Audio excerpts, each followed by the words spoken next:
Thank you to our patrons for helping make this podcast possible.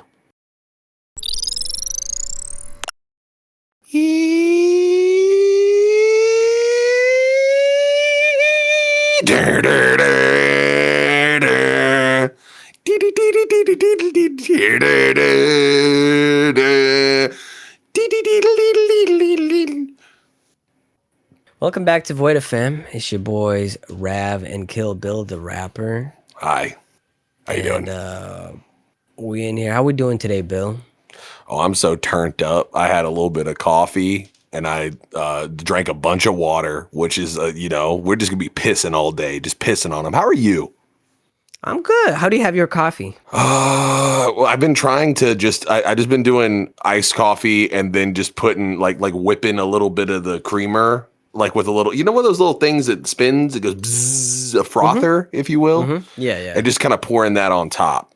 Yeah. So I'm switching though, because like I don't really care if it's sweet or not. And I got some sweet, like a sweet cream one, but I think I'm just gonna use like milk or something or oat milk or something that's not as sweet, How do you like your coffee? Well, you don't really drink coffee. No, I'm not a coffee guy. Yeah, it's because you're one of those freaks. If I did have to drink coffee, I think I'm more of a cappuccino fella. Yeah, I get that. Get the full flavor of the milk. Yeah. I mean, that's what it I know. It's just the way you said it. How did I say it? You're like the milk. There's some power in there. Yeah, that's right. Power. Yeah. Power. Respect. Dignity. And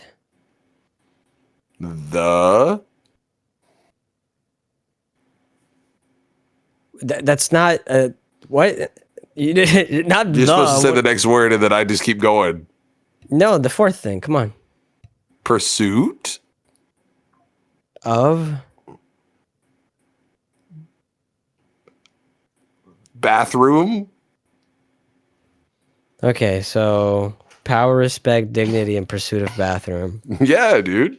It's what this nation was built upon. Yeah, you're so lol random today, Bill. I know, man. I'm so like RAR XD coded today. I know you're a little jealous.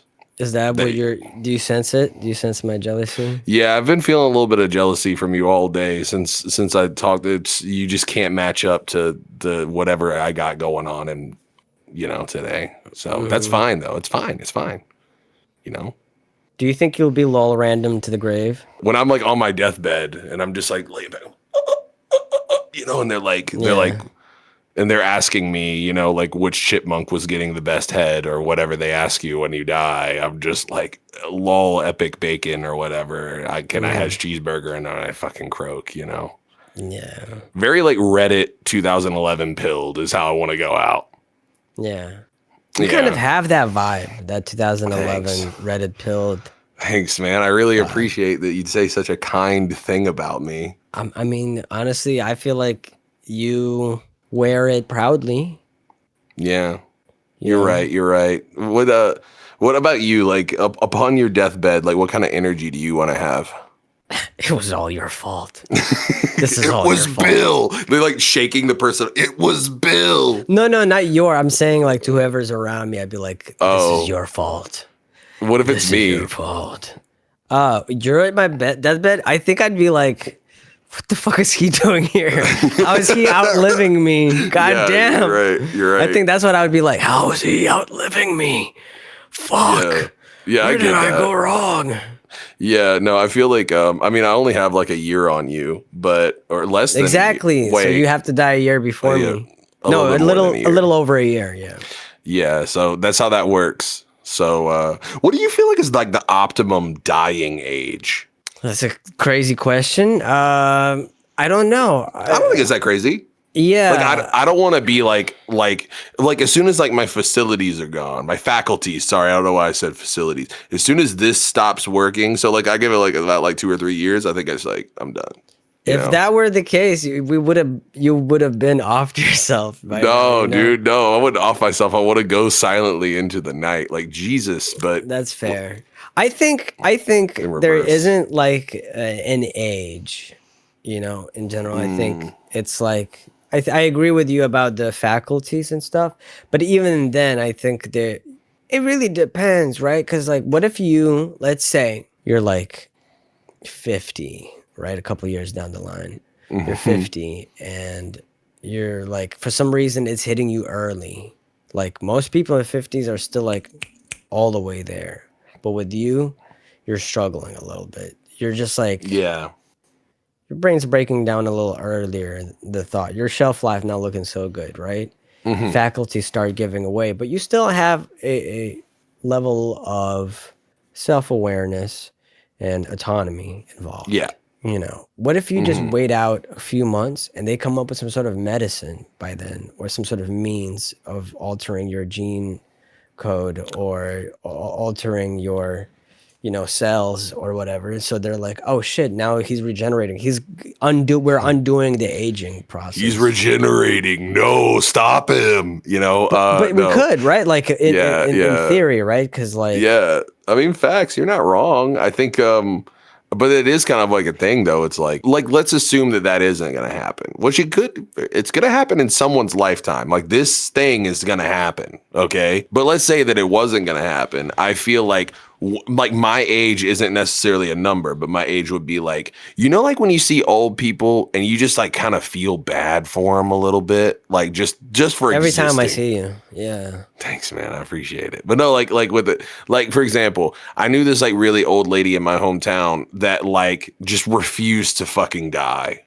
And no I would matter see how her many places. times you tried. Yeah, I was like, oh, you know what I mean?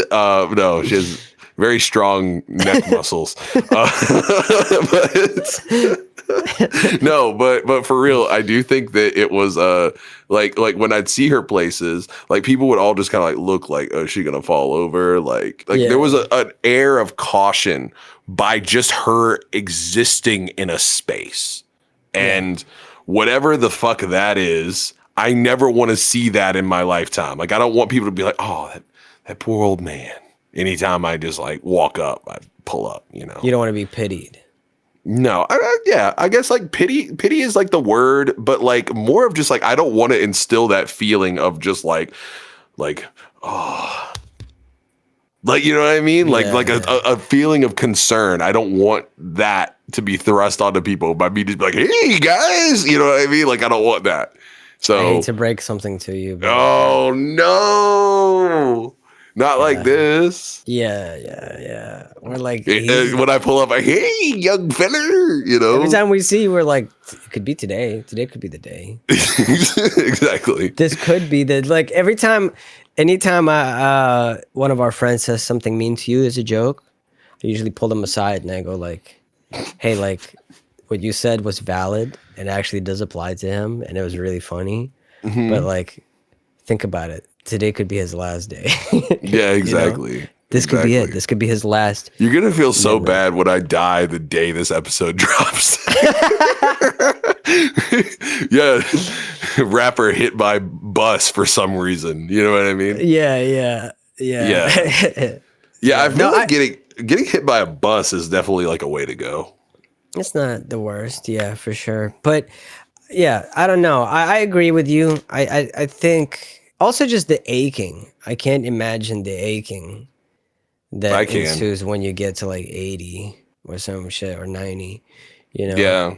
I will tell you one thing. Since I broke my leg, the doctor told me that I was going to have arthritis in that ankle. Like, because it was like at the bottom of my leg. Like, so I broke it in like 2020. And that shit fucking blows, dude. Like, I won't lie. Like, arthritis is, and it's probably like early stage arthritis, but that shit kind of blows. Like, you'll just be doing shit, and then all of a sudden you'll be like, oh, that fucking sucks.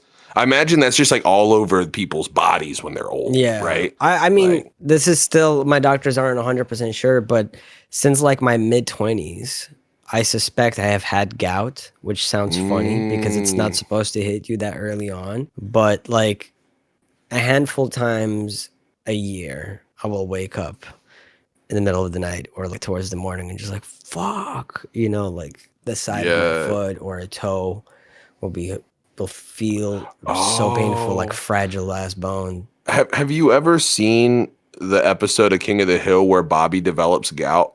Oh, really? No, I haven't seen that one. Isn't it like influenced by your diet a bit? Alcohol worsens it. I don't really drink much alcohol. Dehydration can be a big cause for it, etc. But again, my doctor's just like he's like, it's no way you got gout. You know, my doctor's like, there's just like no way, you're too Oh, young. you can get like that's the thing. Like that's definitely like whether or not it's That's what like I thought. like you could definitely get gout like at a younger age. Because like I've never known anyone personally, but I've heard stories of people being in their like 20s and having gout. Yeah. It's funny though because it sounds like an old man disease. Like even the names, like oh man, the gout's acting up. Yeah, You gout know? sounds like something you'd get in the fucking trenches. You know what I'm saying? Exactly. Oh, he's got the gout foot. You know what I mean? Yeah, Or yeah, something. yeah. Yeah, it's like the same. It's akin to like people being like, you know, like oh my lumbago. You know what I mean? Like that. I shit. think it's more akin to like scurvy. Yeah, dude. You say You know, got scurvy, my people favorite. like My new favorite is you have scurvy, you have gout, and my one that I've been really obsessed with now is the rickets. the rickets. I've been fucking with the rickets. Yeah, it's like when you don't have enough vitamin D and your bones start to Oh, yeah, deteriorate. yeah. But it's just like a funny ass. Like, aren't those all like the same genre of word, like of disease a bit? Well, at least rickets, the rickets and scurvy are because they're like vitamin deficiencies, right? For One is a sure. vitamin C deficiency, the other is a vitamin D deficiency. Bro, if I die of the rickets, like just put that shit on my tombstone. Like, here lies Kill Bill the rapper, perished via the rickets. Like, It'd be I want funny that. as fuck though. Right before you die, you're shaped like a horseshoe. For sure. I mean, that's like low key kind of what happens to you. That shit sucks. You are now tuning in to Void FM. 4050 deep, why don't you turn around and let's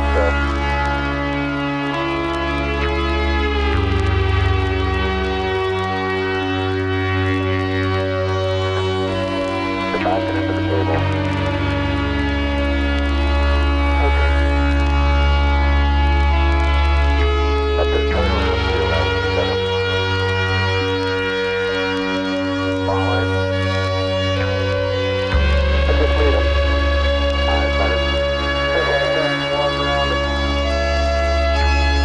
Just tonight, that feel that you, pick up the mesa. I don't want to go into the spot if I can afford it. That's right now. Let them get a view from there and I'll see what the field of view looks like. Okay, y'all, here we are back with another one. Aha. Okay. What so the heck? What are we talking about today, Bill? I want to talk to you about masculinity. I accept it. I'm glad that you accept my invitation to talk about masculinity. We're going to be talking about Mitch a lot in this episode because I look at Mitch as like a shining example of toxic masculinity. And that he should probably be locked up Yeah. and at least socially excommunicated. I think for that. what we for sure can talk about is, and this doesn't just apply to people who ascribe themselves as masculine. I think this will basically be going over confidence, I guess, in general, having confidence in oneself. So this would be an informal discussion about our personal journeys in relationship with masculinity and the subject matter of being confident in your own skin. So Yeah. I think I have good insights into the subject matter. Both you and I are in our early 30s, which means we've gone through eras, multiple different eras of how masculinity is perceived. For I sure. think when you and I were younger, there was a lot more heteronormative themes surrounding masculinity in media and just dialogue in general, right? There was a lot more of a focus on like, hey, yo, no homo, pause, yo, that's a female trait, etc. And then throughout our lives, we kind of watched it become more archaic as time went on and then resurge during the pandemic, I would say, emerging in the form of like manosphere content and stuff. I also think I have things to say on the subject matter that could be of interest because I am someone who's short. I'm 5'5", And stature and height are also associated oftentimes by people, whether consciously or not, with masculinity. It's a thing that you don't really have much of a say on, or any say on at all. It's just something you either have or don't.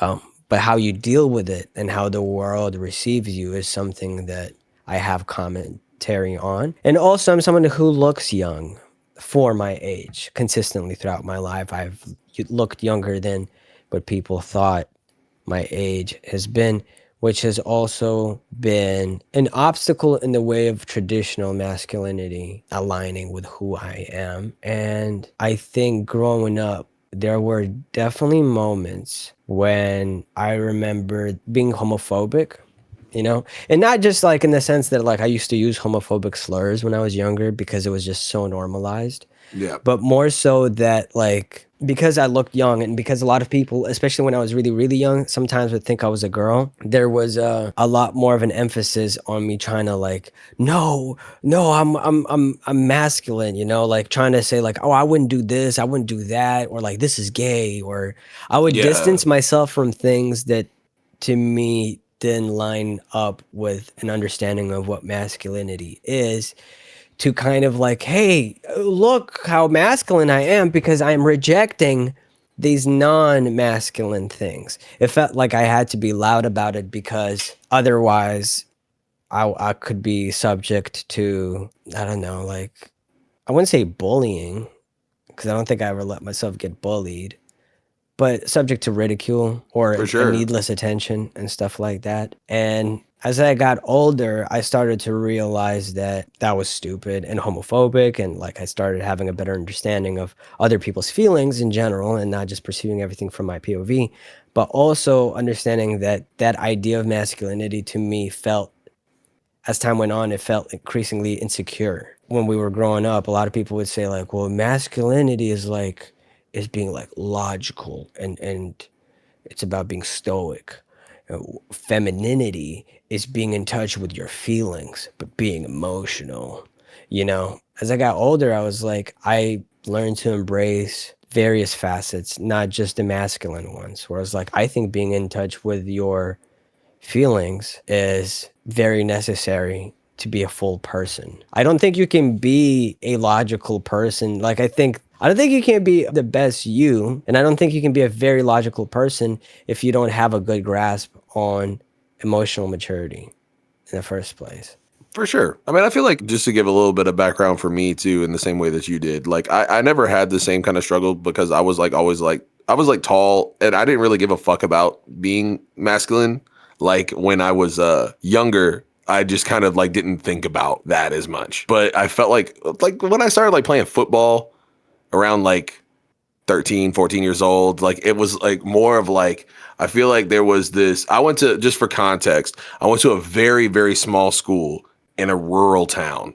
And I feel like for me, I grew up thinking that I didn't know any gay people until we all graduated. And then I realized that like 5 of my friends were gay. You know what I mean? Yeah. Like there was a general like I mean, it was way worse than I feel like in terms of like homophobia. But I think on top of that, the fact of like the location and it being so small and no one wanted to be othered, it was like people were always just like super homophobic or super like toxic masculine, trying to be like super manly and like all like I don't fuck with that gay shit, like all the time. I feel like there was a lot of stuff that like I would partake in, not that I would think is homophobic, but like now in retrospect, I think it would be homophobic. Like one of the things that I did quite frequently, like when I was in high school, was like making jokes implying that I was gay. And that was like the punchline. And I was like, well, I'm like making fun of myself. So it's like not, it's like not the same as like making fun of a gay person. And I never like sat down and like thought about like, oh, okay, well, like what's funny about this conversation that we're having, and I think that like that was the thing that was like kind of hard to unlearn because like you always looked at myself as like, I don't have a problem with gay people, you know what I mean? Or whatever, I think that's just something that you like unlearn with time. And that is like closely like, I mean, I think the thing with me was like, I always wanted to be like, not that I was like just going with the crowd, but I just didn't want to get noticed a lot. So I would just kind of like do whatever, you know, and I think like a part of that just comes with like maintaining the status quo of toxic masculinity and stuff like that. And I feel like it took me a while to like kind of get out of that headspace, but I feel like it was super duper ingrained in society at the time. Not to say that it's not now, but I feel like then it was like you would like watch TV and stuff, and it was like very like men's products were very like aimed at dudes who like want, like for example, I know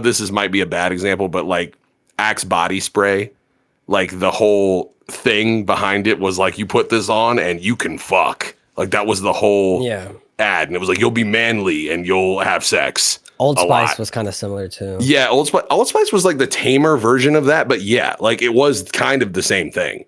You know, and you smell like a man, you know, that was like the whole thing. I don't know. I feel like actual being in touch with your masculinity isn't bad, right? Like, I don't think there's anything wrong.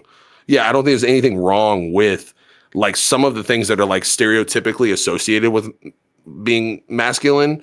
But I also think that you can kind of tell with people's confidence, like where their level is at by how much they subscribe to like, I have to be manly. I think that seeing people obviously latch on to kind of like the manosphere stuff, but even stuff that's like outside of that, even outside of the extremes of that. I think that when you see people latch onto that, you can tell like, oh, okay, well, this person's like maybe like lost or doesn't have a lot of confidence, and they want to build that up, and they think this is the way to do it. And I don't think that that's necessarily the right way to go about things. Yeah, I think the thing with masculinity to me, as time went on, it didn't feel like an expression that is exclusive to men so much as it's just like part of a larger spectrum of the various things that make up a person, you know? And also once you cut through a lot of social constructs, things start to kind of make more sense. So for instance, like growing up, and I think a lot of people who are ignorant on the subject matter are just like never get an opportunity to learn this, but like, you know, the difference between your assigned sex when you're born versus gender. You know, I think a lot of people think of gender as like a biological thing, whereas gender is just an expression. It's just it's an expression that also shouldn't hurt anyone else. It shouldn't hurt anyone else. It should be like a thing that is very personal to you, like a religion is almost, you know? It is your personal choice. It is your personal way of choosing to navigate the world. But for some reason, when we were growing up, when I was younger, it did feel like, you're right, that you didn't want to stand out in a certain way. I felt like I was a target by default because of my appearance. So I kind of almost went overboard. And this is why I think a lot of homophobia, a lot of misogyny and everything is associated with insecurity, because it oftentimes is an expression of insecurity. It's like trying to draw a line, like, this is where I belong. I'm such a manly man. I'm hurling these slurs all the time. I'm such a manly man. Look how I treat women, you know, or how I talk, or look at the things that I subscribe to. When in reality, like, it's so funny. It is very much following other people's mentality. It's very much being like, you know, like sheep in the sense that you need someone to guide you to an understanding of yourself that you're comfortable with. And maybe it's because most of our experiences don't reward an exploration of the self as much, you know? I think, at least when I was growing up, if you did something different, if you came in with a haircut that was a little too different, you become the butt of the jokes. And on a subconscious level, it trains you to like, don't do no shit like this again. Don't stand out like this again. For sure. And then there's people who had such great confidence that even if their shit was fucked up, they come in, their shit's fucked, but they're funny. And they're like, yeah, my shit's fucked up, you know? Nobody's gonna really make fun of it. If they do, it doesn't feel like it sounds like, it comes across as like, oh, we're all participating in this thing. We're not making fun of this person, we're laughing with them. And I think that is what people are truly searching for. Oftentimes, people who scour the manosphere, I think what they're looking for is not necessarily masculinity. I think they're looking for an explanation of masculinity and how they can arrive at the most masculine self, when in reality, I think they're looking for a way to be confident in themselves. For sure. And that does not need to be linked with masculinity or femininity or whatever it may be. It needs to be just a better relationship with oneself. You need to know yourself better. 100%. I think a lot of it too. I've noticed like one of the pervading themes of like manosphere, like that kind of toxic masculinity, is like, okay, to me it almost feels like giving up a little bit, because I think that a lot of these people who are impressionable and go down this rabbit hole might not be accepted by society for whatever reason. Maybe whatever they're doing, maybe there's like the people they're trying to hang out with, or maybe like there's something that they're doing that isn't like working out for them. And I think a lot of times there's this energy of just like, well, you know what? I don't care if this makes people upset.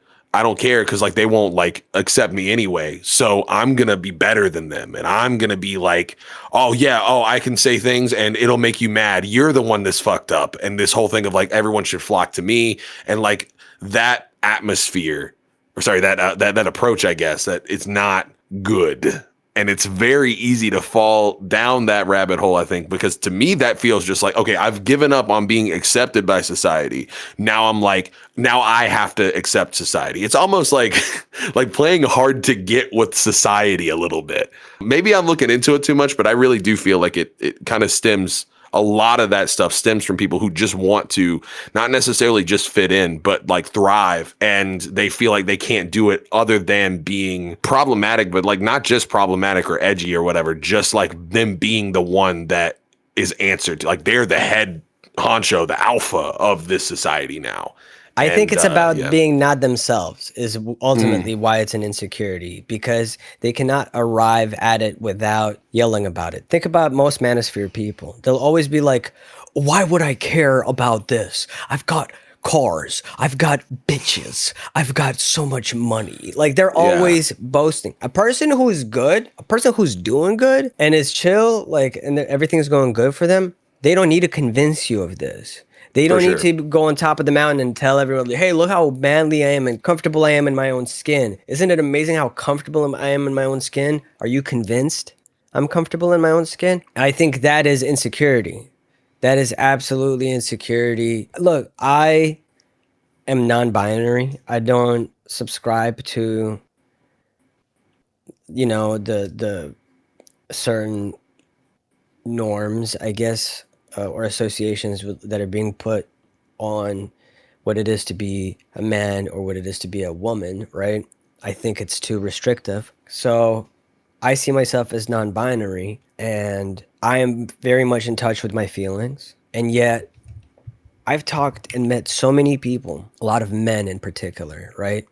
Our age and younger, who are in the, you know, either bodybuilding or some sort of athletic thing like boxing, you know, who I engage with, we interact, we do things, and they tell me that they look up to me for masculinity, right? Because they see a form of masculinity within me. I think it comes from, again, confidence, honestly.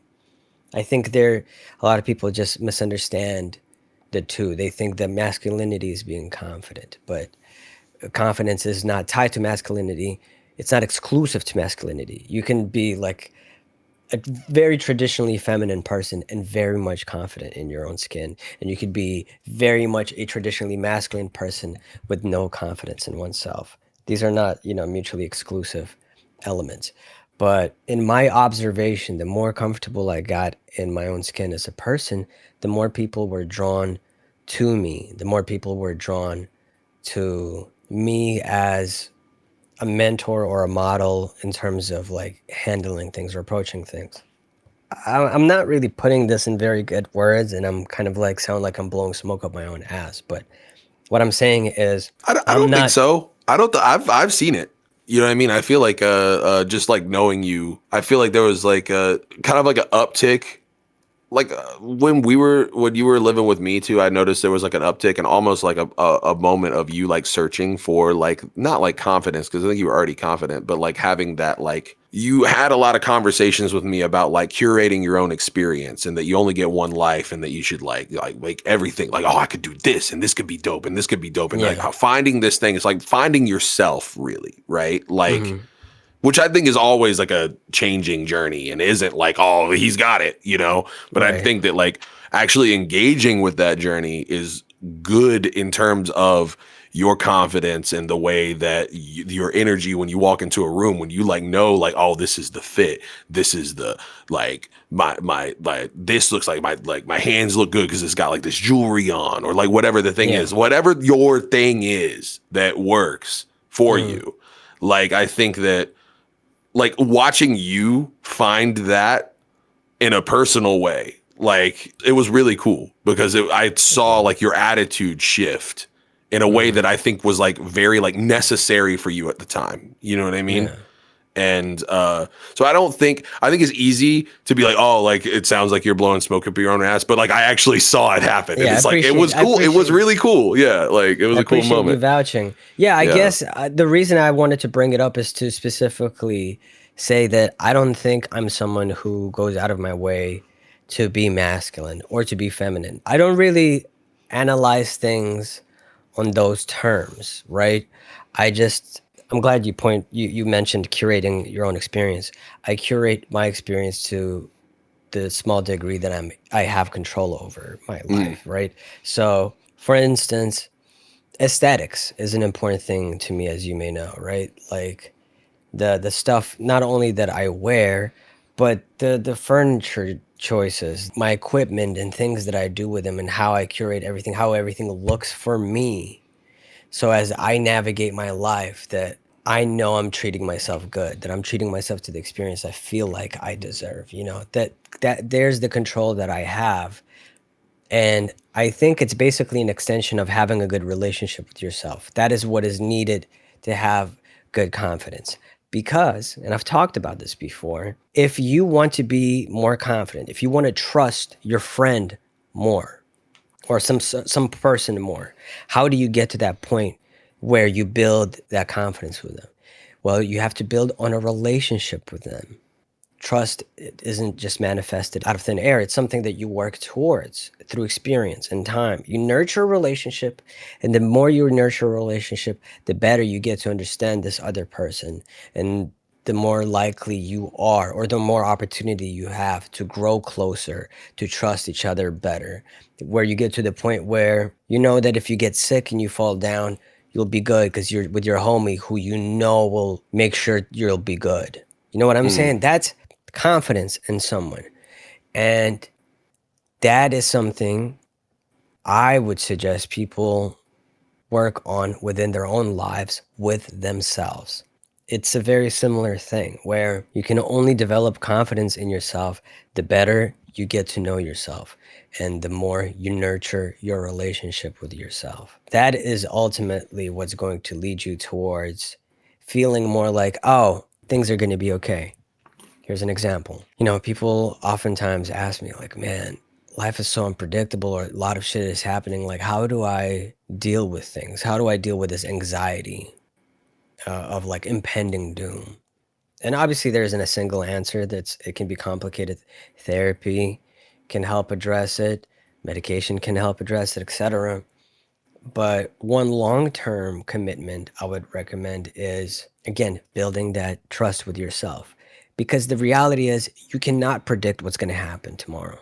You don't have control over most things that are going to happen. But you do have the control of nurturing a trust within yourself to be able to handle things as they come your way.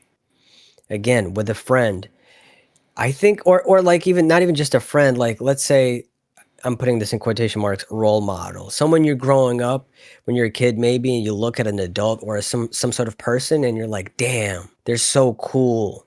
Or, you know, they're so like together. Nothing could ever throw them off. No matter what happens to them, you know, even if a tropical storm hit their town, they'd be fine. I know this person would be fine, right? How do you know this? How do you know this? They don't have control over what's going to happen in their lives, but you trust them to figure it out. You believe that no matter what happens, they have the faculties to deal with it adequately as things come. You have the control to build on that same level of trust with yourself. And that, I think, will help reduce a lot of anxiety in life, because you will come to terms, hopefully, with the fact that I can't predict what's going to happen. Shit could hit the fan tomorrow, or maybe things could be good tomorrow. But all I know is no matter what happens, I'll be all right, because I know Facts. I'll deal with it when it happens. And once you're able to connect with that in a real tangible way, is when you will become more confident.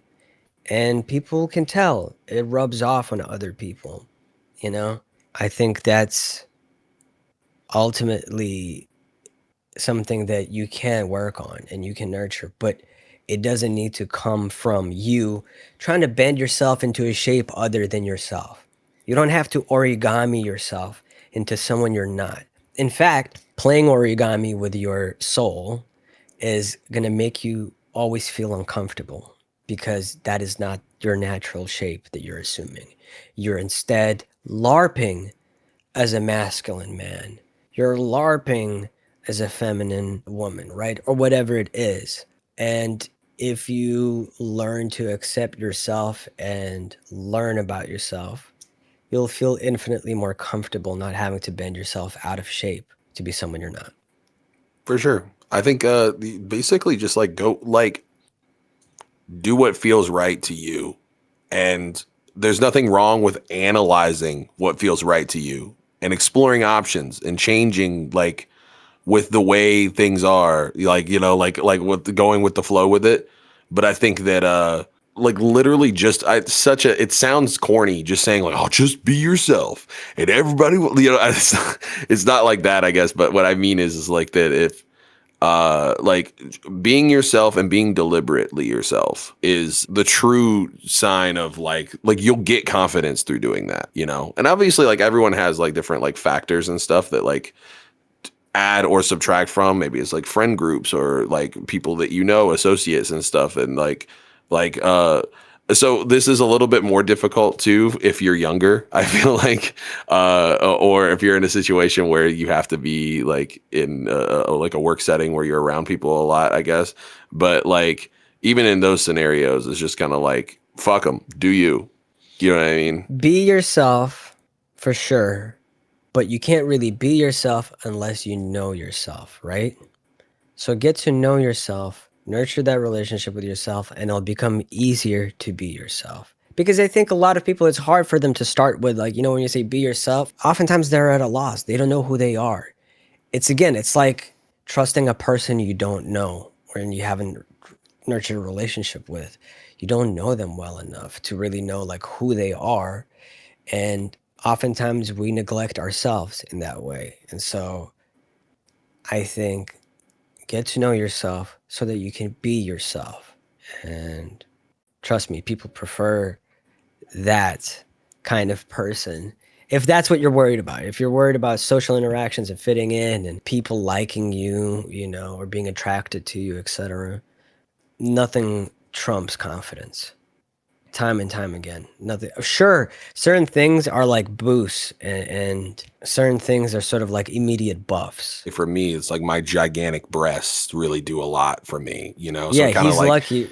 Yeah, he's like, hey, eyes up here. yeah. It's like when your giant boobs become your personality, like me, then like you know, this is kind of like a halfway conversation we're having. You know what I Yeah. mean? But no, you're right though. Go continue. I just had to interject. No, I mean, like, yeah, if you're someone who's 6'4", then you might have like there's some people will receive you automatically a bit different too than if you were like 5'2". You know, people might look at you differently. People might make assumptions, draw conclusions, because we're creatures of habit. This is what we do, you know. But vibes cannot be like discounted. I've been in so many situations where I've grown up, most of my friends have been like 6'3", 6'4", 6'5", most of my life. I've been the odd one out within the circle of friends. And usually I never felt out of place until I saw like my reflection or something at some point when I was younger and being like, wow, what is that kid doing with those adults? It took a while to get over that hurdle for myself. But when I was confident, whenever I am confident, when I'm in a group, I kind of like to take oftentimes charge of situations and everything, not because, well, I don't know, maybe there's a way to psychoanalyze that as like another form of insecurity. I don't know. But I feel comfortable with taking that role because in school, I oftentimes was in charge of projects. I was a member of a council or council president or things like that. So it just became really natural for me to be like, all right, this is my role. And so when I walk into places, sometimes with people who look older than me, who are taller than me, the vibe, the air will sometimes sort of communicate to the people that at this establishment that I am not like a kid that's being brought along. I am the adult in the group, or I'm like the person to talk to in this group. I'm the representative for this group.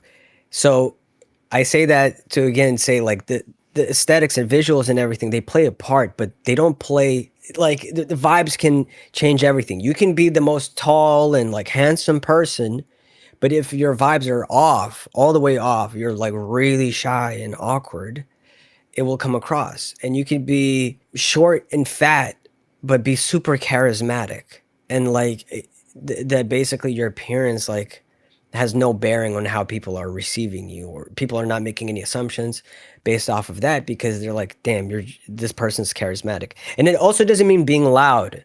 I don't come into an establishment like, ha ha ha, ah, yes, my kingdom. Oh, where can I do that? You do where that can all I the time. lay my fat cock? Dude, that's actually verbatim what you said this morning when we got on Discord call. I do say it sometimes because it works sometimes, but no, you don't need to do that. It's in air. People, we're animals who can like tell. We're not very good at like being able to tell when people lie or not and things like that. But we can tell when someone's comfortable or uncomfortable. Even if it's not on a conscious level, we can kind of get a sense. It probably comes from like survival instincts that evolved in us, where we kind of need to understand when a person is, we need to be able to predict them who or how they are to a certain extent. And I think confidence is very much something that's a vibes thing.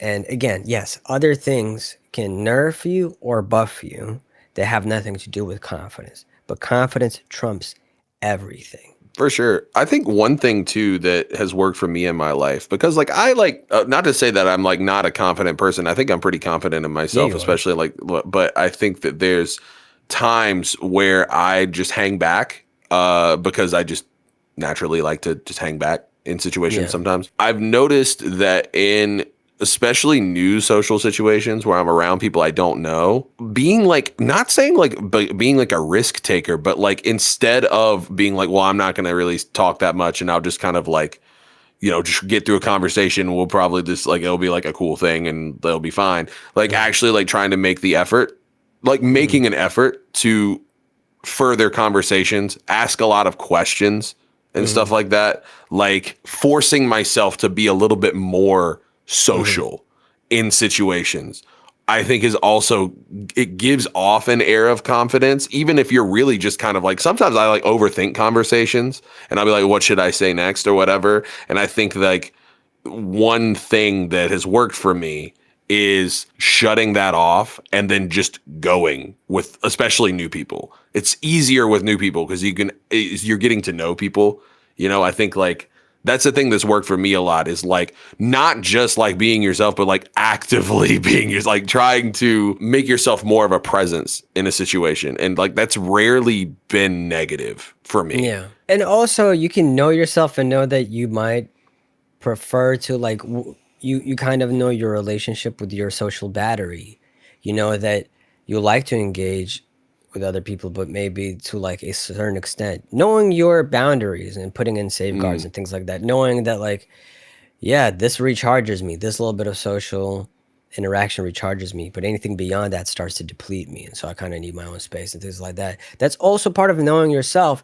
And then again translate into confidence, because you won't be feeling like you're completely having to LARP as like, oh, am I just not social enough? Or, am I trying too hard? If you have a better sense of what your limits are, you'll have fewer doubts like that. And again, I think that will manifest in confidence. Yeah.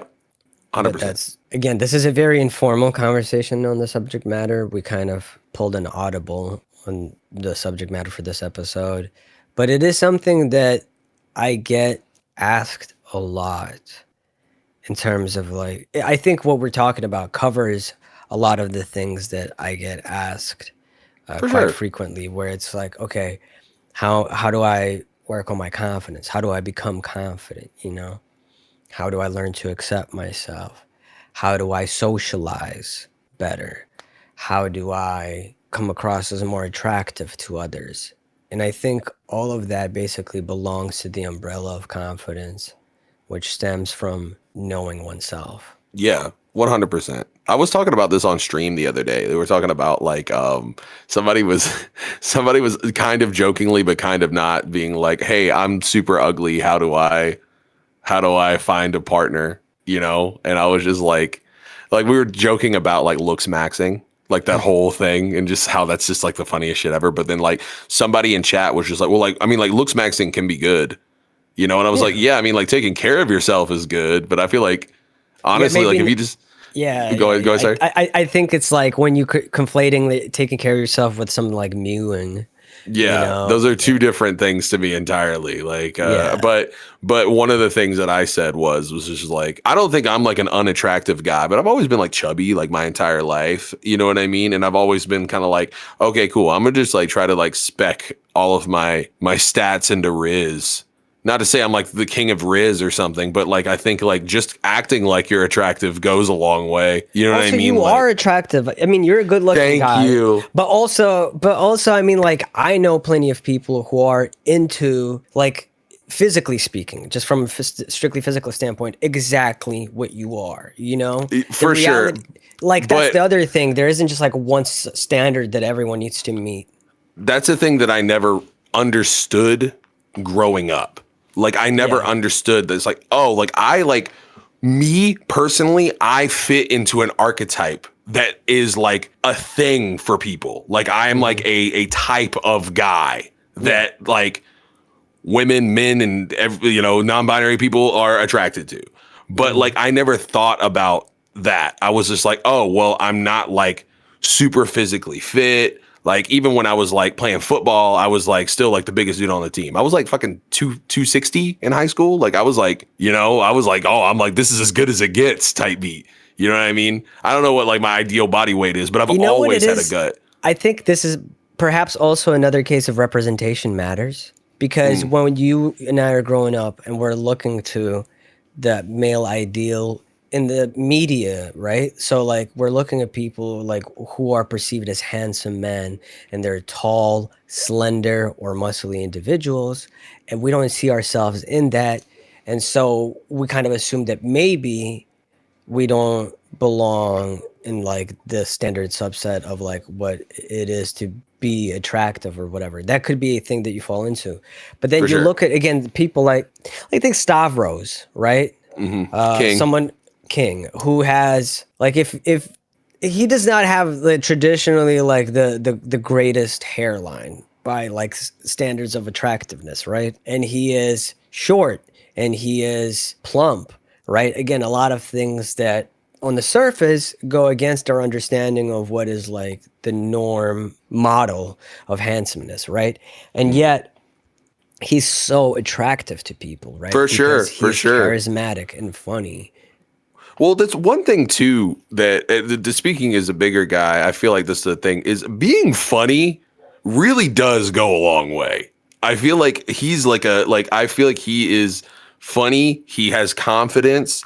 I like that he didn't, because like I remember like when he was growing his hair out at first, I was just like, why isn't he shaving? Because I shaved my head, right?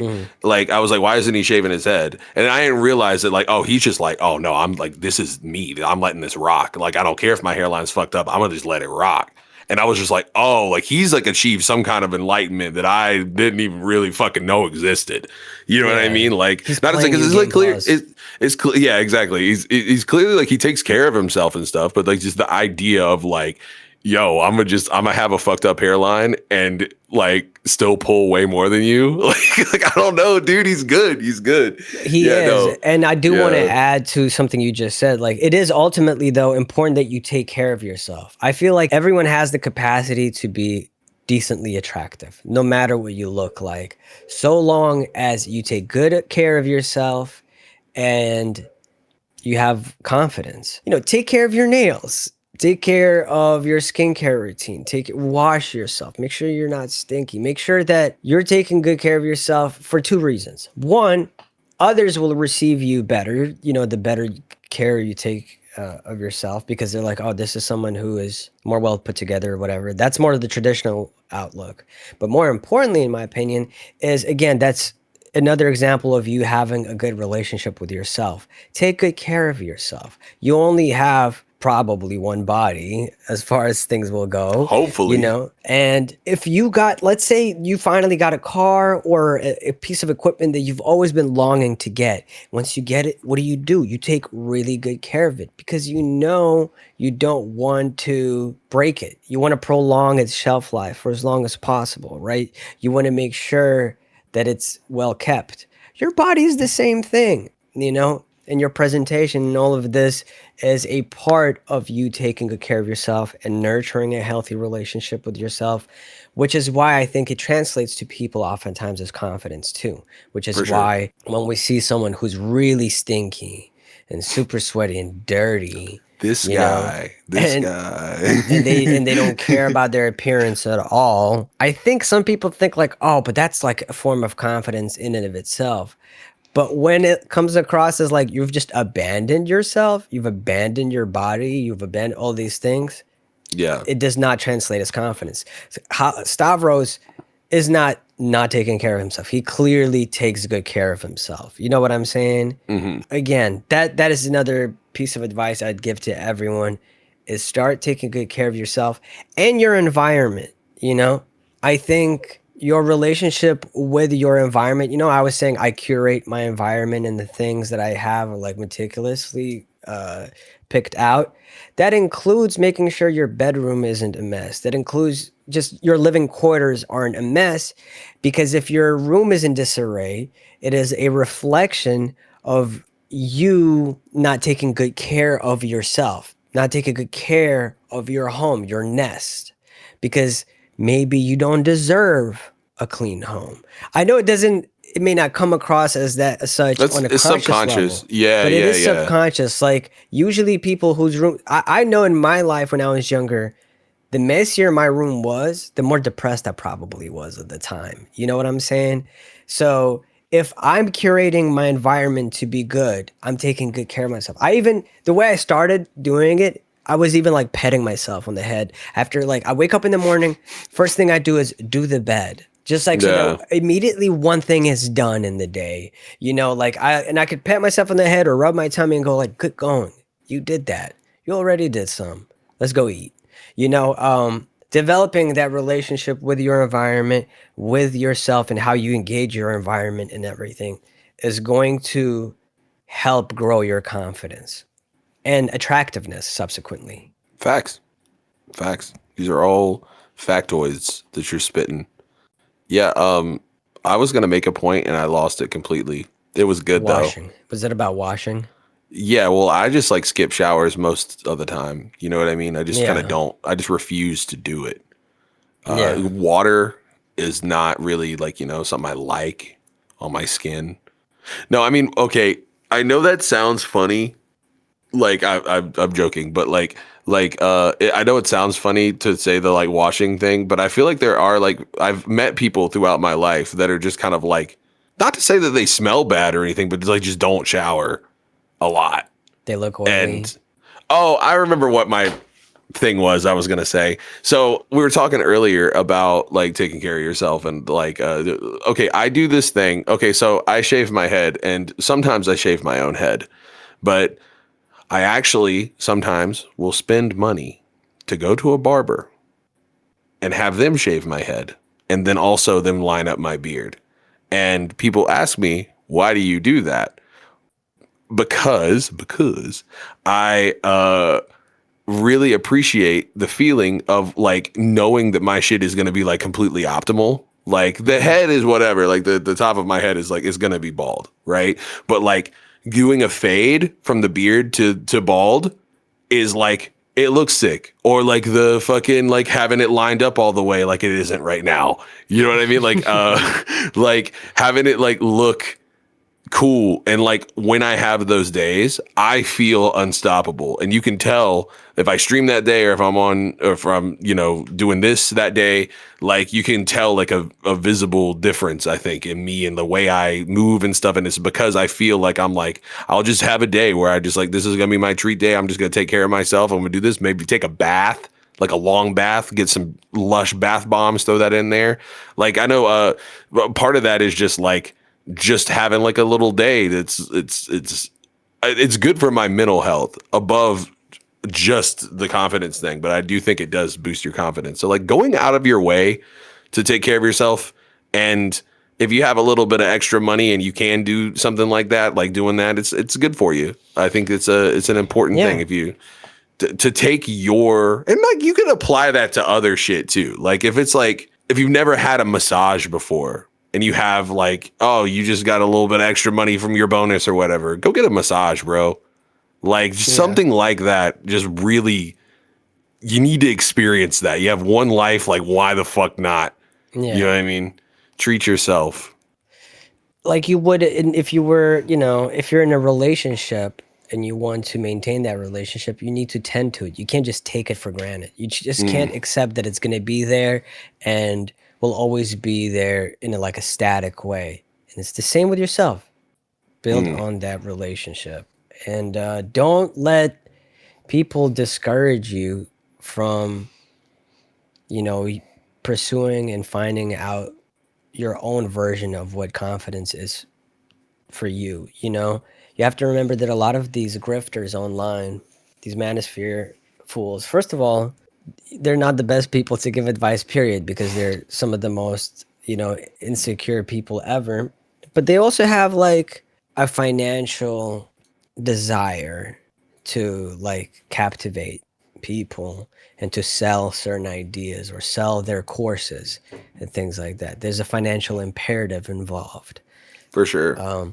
What we're saying here has nothing to do with you going and buying something or putting down some money for a sponsor of ours or one of our courses or anything like that. Yeah. You know? Speaking of which, Bill, sell people on our Patreon courses. Listen, do you want to be the life of the party? Do you want people to say, wow, that fool sure is confident and also well put together. And I'm pretty sure that they have a big penis if that's something that you desire to have. Yes.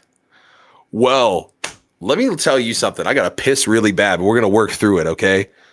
This is for you. This is for the Patreon. You can't say I never did nothing for you guys, okay? I drank a lot of water before this. Good. Hydration is good for your skin. Yes, you're right. You're right. I'm trying to have the best skin in the game. Okay, so before I piss myself, you have to give us $5 or $20, depending on what you want out of the interaction. $5? What's that? You get a new episode just like this one, possibly even longer. What? For free, except for the $5? Four times a week? Or 4 times a week? 4 times a month? Sorry, I was really promising a lot just then. Okay. Whoa, isn't that crazy? And then what's that? A $20 tier? Whoa, you could have you remember at the beginning of this episode? I know you have short-term memory loss, but like if at the beginning of this episode it said something along the lines like, hey, this Patreon was brought to you by these people or whatever I said. And then it has the names. That could be your name. Your name could be there. And also This Patreon was brought by these people is great. Keep going. I did good. I have to piss Keep so going. bad, dude. Okay. Okay. Great. So what's that? Another perk in the $20 tier? We're not just taking your money for nothing. We have a Discord.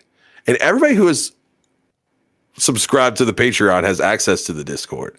However, you get a different colored name if you have the $20 tier, and you have access to 1 time a week advice hour with us. You come on, you bring us your best questions. Say, hey, dude, I don't know, my dad hates me or whatever. What do I do? I go, we tell you what to do. We can't just drop that knowledge for free right now. No. But listen, all I'm saying is, this isn't being, predatory of like, hey, like give us your money. We're not being grifters, but we will solve your relationship with your estranged Yeah, we will father. make you masculine and confident for $5 a month, and even more masculine for $20. We've got cars. We've got. But all jokes aside, yeah, cars.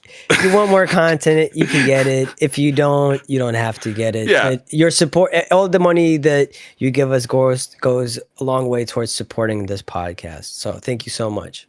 Can I please go piss now? Go piss, boy. Go piss.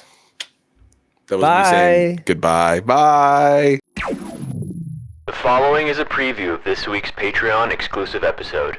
Available now over on the Void FM podcast Patreon. My question is this. I've been listening to you guys for quite a while. I kind of want to dip my feet into making music myself. I don't know where to start. I don't know what equipment I need. I don't know what programs I would need. Like, I've noticed as an adult, making friends is really difficult. Shit's a lot more like hard to navigate, and just making friends in general is tough. So I was just wondering if you guys had any advice about like forming new friendships and connections. Don't worry about being a bozo that tries too hard, because it works for Bill. So it could work for you too.